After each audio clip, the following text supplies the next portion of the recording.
Sono 16 gli alloggi che la Regione Siciliana ha individuato e reso disponibili per ospitare le famiglie di Niscemi sfollate a causa della frana che interessa il centro della provincia di Caltanissetta. Questo quanto comunicato dal Presidente della Regione Schifani al Sindaco Massimo Conti di Niscemi, nominato soggetto attuatore degli interventi in favore dei residenti che hanno subito danni. Schifani è tornato nel comune di Niscemi per un nuovo sopralluogo e dare attuazione agli interventi decisi dal governo regionale, coordinando una riunione operativa con le istituzioni locali. All'incontro erano presenti anche il capo della Protezione Civile regionale Salvo Cocina, il coordinatore di tutte le strutture che si occupano dei danni causati dal maltempo, l'agrigentino Duilio Longi, oltre ai rappresentanti dei corpi che stanno curando la sicurezza del territorio e degli abitanti, il viceprefetto di Caltanissetta e i rappresentanti della Protezione Civile Nazionale, delle Forze dell'Ordine e dell'Esercito Italiano.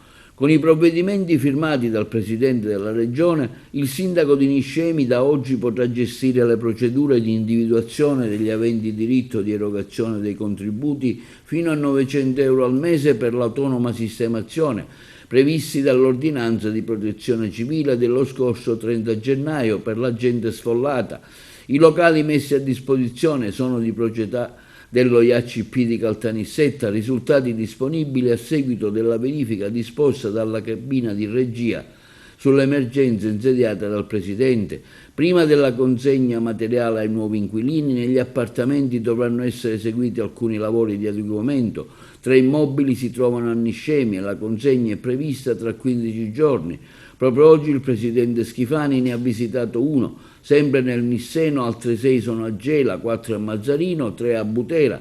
In questo caso la consegna è prevista in 30 giorni. Oggi avrei dovuto essere alla BIT di Milano, ha dichiarato Schifani, ma ho ritenuto più importante essere qui accanto alla gente di Niscemi. Siamo venuti a Niscemi non soltanto per stare accanto alla cittadinanza e alle istituzioni, ma anche per dare attuazione a un mio provvedimento. Il Sindaco di Niscemi è soggetto attuatore sottoscritto per le misure previste dall'ordinanza nazionale che consentono di erogare ad ogni famiglia sfollata 400 euro, 500, 600 a seconda del nucleo familiare e poi di attingere a rimborsi per i danni ricevuti. È un passo di decentramento istituzionale che tende a velocizzare tutto quello che è giusto realizzare a favore dei cittadini che hanno subito questi danni. È un primo passo, ve ne saranno tanti altri.